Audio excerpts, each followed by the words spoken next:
Siempre la palabra de Dios tiene algo nuevo para nosotros.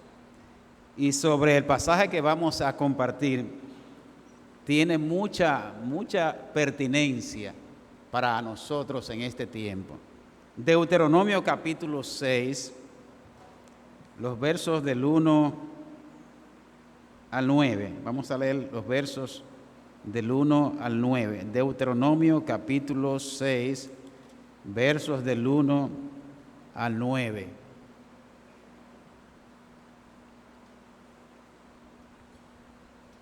Y dice la palabra del Señor: estos pues son los mandamientos, estatutos y decretos que Jehová vuestro Dios mandó que os enseñase, para que los pongáis por obra en la tierra a la cual pasáis vosotros para tomarla, para que temas a Jehová tu Dios, guardando todos sus estatutos y sus mandamientos, que yo te mando, tú, tu hijo y el hijo de tu hijo, es decir, tu nieto, todos los días de tu vida, no un día al año o una semana, para que tus días sean prolongados.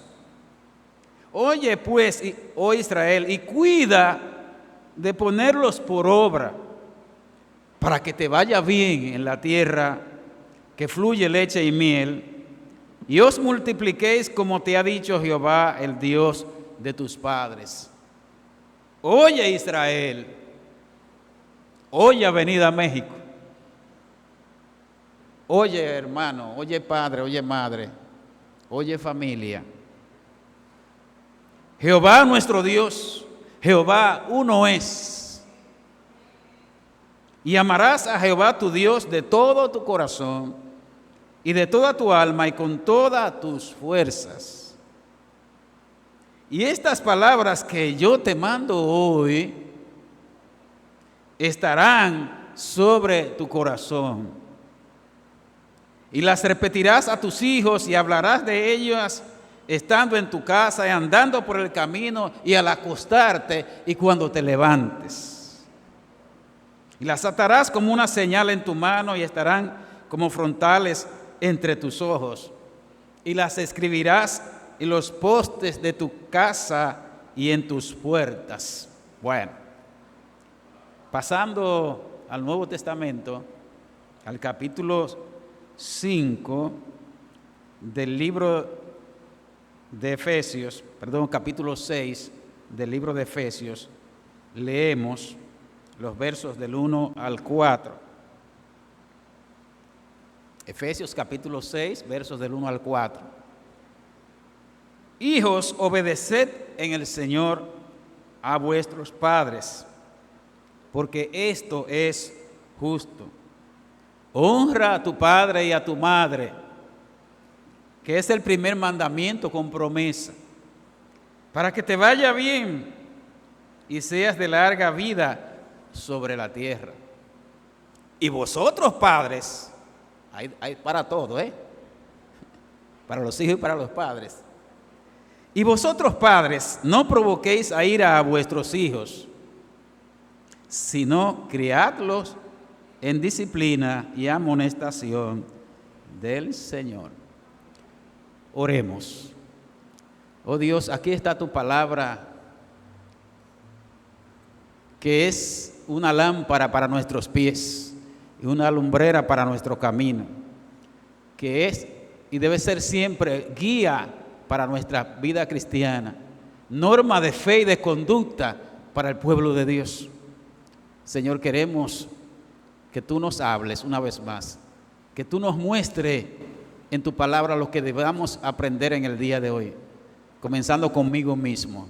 Muéstranos, Jehová, tus caminos y enséñanos en tu senda andar. Estoy en tus manos, Señor, confiado en que tu Espíritu me va a guiar, nos va a guiar a toda verdad. En el nombre de Jesús. Amén. Amén. Pues, amados hermanos, amigos, todos, como hemos estado este año 2025, hoy vamos a iniciar una serie, una serie más de mensajes sobre uno de nuestros ejes del plan estratégico que llamamos Familias Saludables Centradas en Dios. Hermana Alessandra, llegó la hora. Familias Saludables Centradas en Dios. Un título, un nombre a un proyecto que la hermana Alexandra, Dios la ayudó a escribirlo. Así que en esta ocasión, en el día de hoy, vamos a presentar la primera parte, y los próximos 2 domingos, el domingo 11 y domingo 18, tendremos la bendición, el privilegio de escuchar 2 familias de la iglesia, de esta iglesia, en el marco de la Semana de la Familia que inicia el próximo domingo. Serán domingo 11 y domingo 18. Pero quiero darle la buena noticia, amados hermanos, que no nos vamos a quedar en una semana ni en una celebración de un día, sino que la idea es que vamos a trabajar este eje los próximos 4 años, hasta el 2028, porque entendemos que la familia tiene un lugar importante, ¿verdad? Es un tema de relevancia para la iglesia en este tiempo, y siempre lo ha sido así. Pero queremos iniciar siempre recordando y aclarando que no todas las familias y las personas están viviendo sus mismas realidades, ni las familias están compuestas de la misma manera. Hay parejas sin hijos, hay divorciados, hay solteros, hay de todo, de manera que cada uno, y viudos y demás, cada uno tiene su realidad. No obstante, lo que vamos a comenzar a ver vale para todos. Lo que vamos a establecer esta mañana vale para todos, aún para los abuelos, para los tutores, para los tíos, para los que están criando, etcétera, etcétera. Queremos comenzar definiendo qué es una familia saludable centrada en Dios. Estuve chequeando en internet y encontré cantidad de cosas, 6 elementos de una familia saludable, 10 características de una familia saludable, 12 elementos que identifican a una familia saludable. Todo muy interesante. Para ver lo que decía, lo único que no tenía el apellido Centradas en Dios. Y está muy bien, ustedes la pueden consultar, ustedes pueden ir a internet, son cosas muy buenas que no contradicen a la que vamos a plantear esta mañana. Pero viendo la palabra de Dios, y como tiene el apellido de Centradas en Dios, digo, pero aquí en la Biblia que está, ¿cómo es una familia centrada en Dios? La Biblia, la palabra de Dios, nos da los indicadores, los elementos, las características de lo que sería o lo que es una familia saludable. Sí tenemos que aclarar en primer lugar que una familia saludable centrada en Dios no es una familia perfecta. No es una familia perfecta. Lo primero, para definir, porque no la ha habido, amados hermanos, ni en la Biblia podemos encontrar una familia perfecta. Podemos encontrar quizá una familia que tenga cierto ejemplo, y se va a hablar de eso más adelante, pero no existe, ni existió, ni existirá la familia perfecta. Ahora, cuando estemos en los cielos, sí, todos seremos perfectos. ¿Por qué? Porque los miembros de la familia no son perfectos. O dígame, ¿hay algún perfecto aquí? Ninguno, solamente hay uno, que es Dios. Porque en algún momento, amados hermanos, y como alguien ha dicho, en mi familia no ha habido ni un sí ni un no. Bueno, imagínense, si no lo hay en la pareja, menos lo va a haber cuando entre los hijos y los padres y los hijos, ni entre los hermanos. Así que surgirán desavenencias y conflictos entre los esposos, entre los hermanos, entre los padres y los hijos, y así sucesivamente. Pero sí, una familia saludable centrada en Dios es una familia donde Dios, donde Cristo es el centro y el fundamento. Porque si no es así, si Cristo no es el centro, si Cristo no es el fundamento, entonces imposible que se pueda centrar en Dios. No vamos a decir que es difícil, no es posible. Si una familia no tiene a Cristo como fundamento, a Dios como centro, no es posible que pueda estar enfocada en Dios. Si está centrada en Dios, en Cristo, como leíamos hace un momento, hermanos, aunque no sea perfecta, cuando vengan los problemas, dice la palabra de Dios, el que edificó su casa sobre la roca, ¿qué pasó? Vinieron ríos, vinieron tempestades, vientos, lluvia, y le dieron a aquella casa. Y ahora en estos días, como ha habido inundaciones terribles en República Dominicana y en Puerto Rico, tremendo, hermano, que ha habido en mi pueblo, el río se está llevando las casas. Nadie pensaba que eso iba a ocurrir, por donde ese río iba a pasar. Y ha tomado un giro, una ruta. Dorca sabe de eso. Estamos mirando las noticias en Puerto Rico, las graves inundaciones que han habido y cómo ha arrasado muchas casas que están en lugares inadecuados, que están en terrenos inadecuados. Y por eso cuando vienen esas lluvias, esos vientos, esas tormentas, pues se llevan esas casas. Pero cuando una casa está en un lugar seguro, cuando tiene un fundamento firme, cuando tiene un fundamento sólido, cuando dice aquí la palabra que está sobre la roca, aunque vengan las tempestades, los problemas, la desavenencia, esa casa va a permanecer porque está sobre la roca.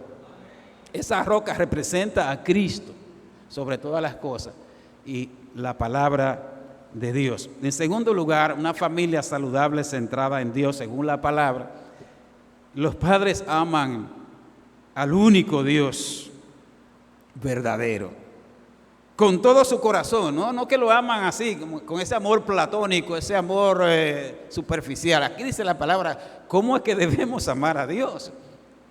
No a mi manera, ni a la manera de la novelita de Corín Tellado, que ya eso no se usa.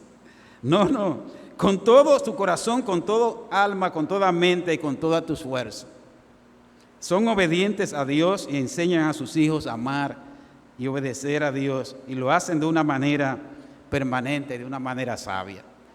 No podemos pensar que vamos a tener hijos piadosos, hijos que amen a Dios, si nosotros no lo amamos a Dios, o si lo amamos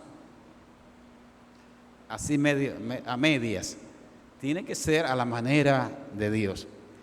Y usted dirá, pastor, usted está describiendo una familia ideal. Sí, es el ideal de Dios. Precisamente el desafío es llegar ahí. Ese es el desafío, que amemos a Dios con todo nuestro corazón, con toda nuestra alma, con toda nuestra fuerza, que seamos obedientes a Dios, entonces, y que esa palabra dice que estarán sobre tu corazón, y cuando estén en tu corazón, entonces las enseñarás. Fíjense el orden de Dios. Primero tienen que estar en tu corazón. Tienes tú que amar a Dios, y entonces tú le vas a enseñar esa palabra, porque no es ese asunto de recitarle, ven, recita el Salmo 23, ven, que muy bien, apréndete los 10 mandamientos, apréndete el Padre Nuestro, todo eso, y ya no se hace eso, La gente sabía todo eso, ya la gente no se sabe nada de eso, porque se ha dejado de hacer también, pero no es asunto de una repetición mecánica, es enseñarle la teoría y la práctica, enseñarle a amar a Dios. En tercer lugar, una familia saludable centrada en Dios es una familia que funciona de acuerdo a los roles establecidos por Dios y su palabra, y que forma a sus hijos y nietos de acuerdo a los principios y valores de la palabra de Dios. Y aquí hay mucho que decir, pero en esta mañana solamente voy a pasarle por encima porque no puedo entrar en profundidad, pero yo creo que basta con lo que voy a decir, a mencionar, y en otro espacio habrá que desglosar estas cosas. La palabra de Dios tiene principios bien claros, roles bien establecidos en su palabra. Ahí hay varios pasajes, ustedes lo podrán ver a través de las redes, pero comenzando con los esposos, el hombre y la mujer, es decir, los esposos, según esta declaración que estamos haciendo, están sometidos unos a otros en el temor de Dios. No, fíjense que Efesios no comienza a hablar del uno y del otro, comienza a hablar de los dos como seres, como hijos de Dios en el matrimonio. Sometidos unos a otros en el temor de Dios, en el respeto a Dios, en la reverencia, en el reconocimiento a Dios. El hombre es cabeza del hogar, que ama a su mujer como Cristo amó a la iglesia. Yo lo había pensado tanto así, digo, ay Señor, qué fuerte está esto para los hombres. Y yo me decía, wow, como Cristo amó a la iglesia y se entregó a sí mismo por ella. Por eso en el caso del hombre, a la mujer la respeta, la valora y la trata como vaso más frágil. Yo decía, pero no creo, la mujer no se ve tan frágil a veces como parece. Pero está hablando más, a veces el hombre es más frágil que la mujer en muchas cosas, pero está hablando en sentido más físico, ¿verdad? Es tener esa delicadeza, la mujer hay que tratarla con esa delicadeza, pero no es que es frágil en todo, en muchas cosas que no vamos a entrar ahora, es mucho más fuerte que el hombre, así es. Pero también la mujer está sujeta a su esposo, así como así como la iglesia está sujeta a Cristo. Dice, me llamó la atención que dice en todo. Y mucha gente entiende que es en las arbitrariedades del hombre, que son en los no, ahí no entran los caprichos ni las arbitrariedades del hombre. Es en todo lo que ese todo es un todo relativo a la voluntad de Dios, a lo que Dios quiere. No a los caprichos, no a arbitrariedades, antojadizas, no. Los hijos honran y obedecen a sus padres. No el día de las madres, no el día de los padres. Así con un regalito, ¿verdad? Y el resto del tiempo. Está bueno el regalo, está bueno la celebración, pero eso no es para un día del año. Eso es todo el tiempo. La formación de los hijos, estamos definiendo lo que sería una familia saludable centrada en Dios, sí. La formación de los hijos no está en manos de las trabajadoras o servicios de la casa, ni en la televisión, ni en las redes sociales, ni en los compañeros o amigos de la escuela, etc. Ni siquiera en la escuela o en la iglesia.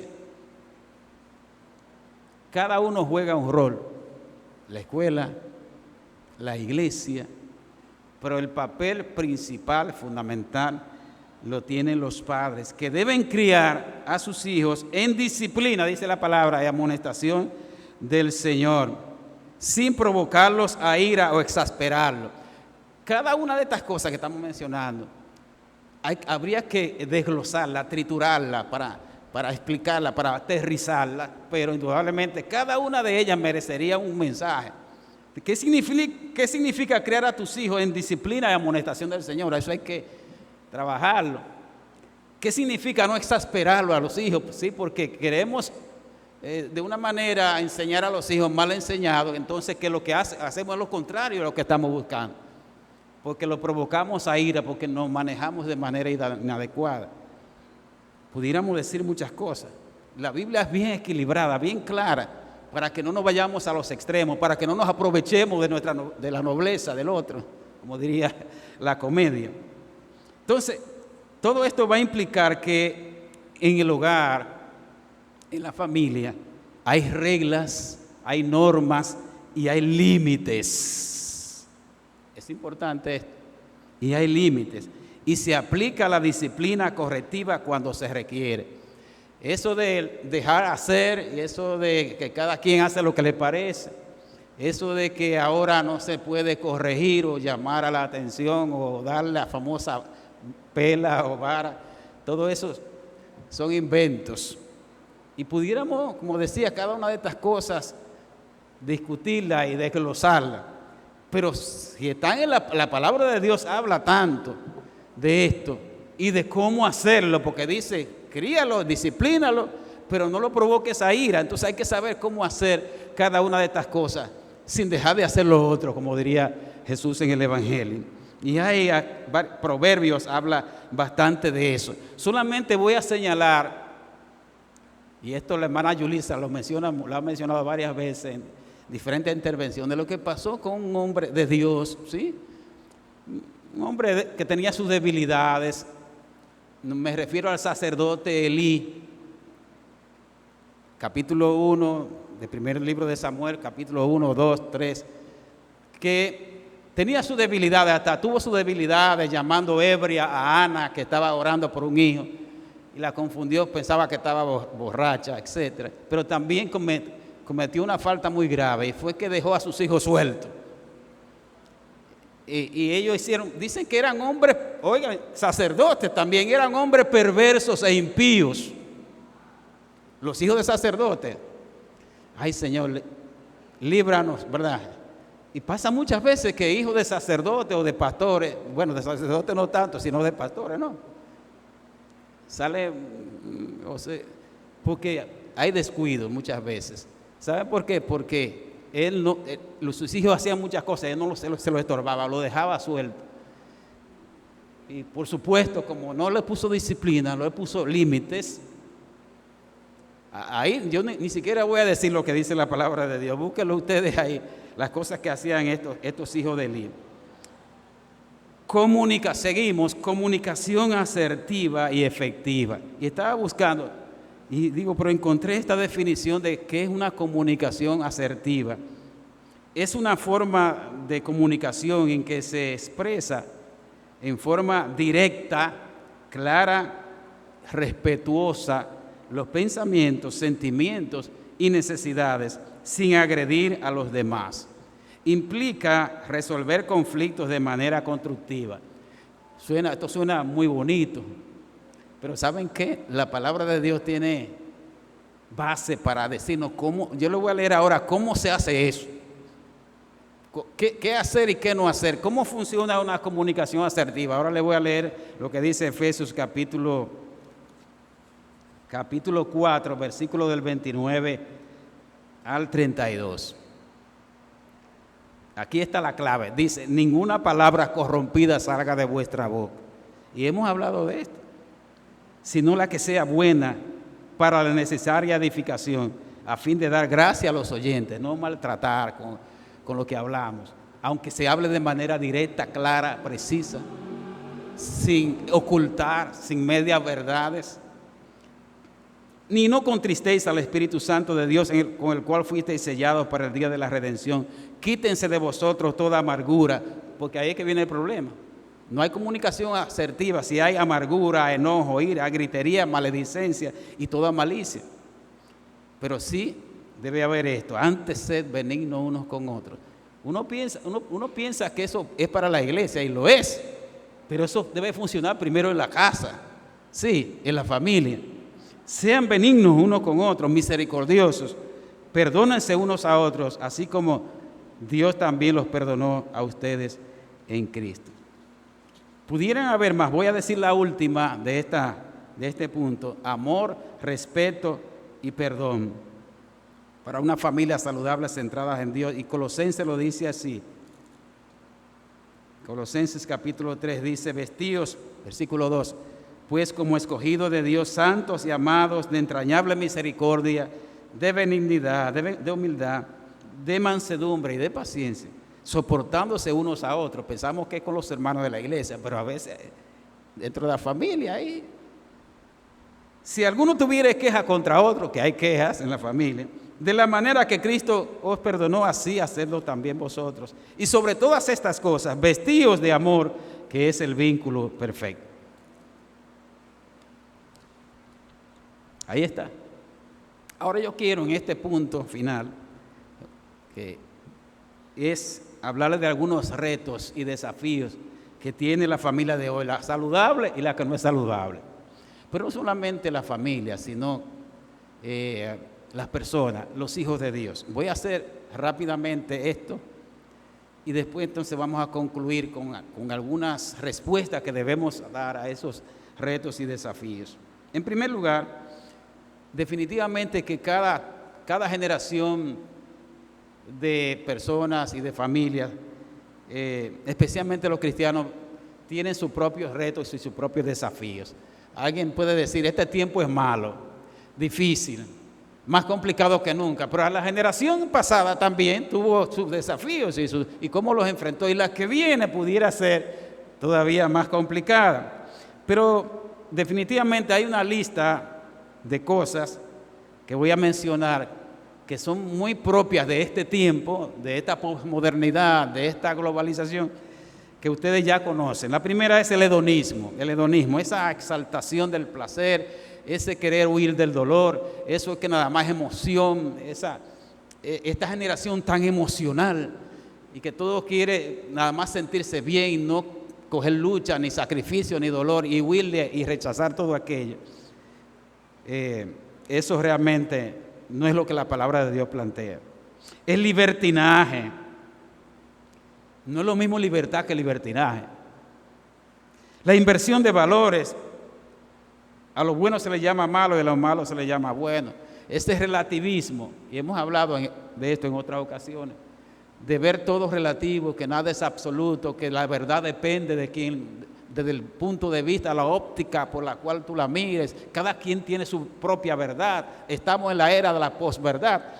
Bueno, cuestionamiento a los estándares, o sea, a lo que sea reglas, normas, ¿verdad?, establecidas. La gente lo que quiere es, y eso se da en la familia, y eso se da en la iglesia también. La gente no quiere estar sometido a los estándares, sino que coger un chin de aquí y un chin de allí, según me acomoda. La transculturación. La gente le gusta copiar, pero no lo bueno, lo norteamericano. Pero ¿y por qué no cogemos, por ejemplo, la planificación, la disciplina que tienen los europeos y norteamericanos? Lo que queremos traer costumbres que ni siquiera son parte de nuestra cultura dominicana. Ahí lo dejo. Los vicios, las mañas de ellos, las queremos copiar. Pero eso es parte de la agenda mundial y de los medios de comunicación. Las adicciones, las distracciones. Hemos hablado en otras ocasiones que hay muchas adicciones, aún dentro del pueblo de Dios. No solamente es las drogas, pero cualquier tipo de bebidas, que no solamente son las drogas que están prohibidas, sino que hay drogas permitidas como la cerveza y el ron y el whisky. Todo eso son drogas también. Lo que pasa es que están permitidas. Y nosotros hasta celebramos, hacemos cuentos de los borrachos y nos reímos. Y eso es peligroso. Sin embargo, los que son adictos a las drogas, quizás los maltratamos mucho. Y somos poco misericordiosos con ellos. No es que estemos de acuerdo. Bueno, el evangelio y la vida light. Hemos hablado bastante de eso. El uso inadecuado de la tecnología y las redes sociales. Si nos metemos ahí no nos vamos. Y yo no diría solamente el uso, el abuso. El uso y el abuso de las redes sociales, de la tecnología, que es muy buena, que como dice una canción, eres un mal necesario. Es un mal que yo diría que de alguna manera es necesario. El exceso de trabajo, que nos lleva a falta de tiempo y a enfocarnos muchas veces en el dinero y las posesiones materiales. Cada vez estamos más enredados.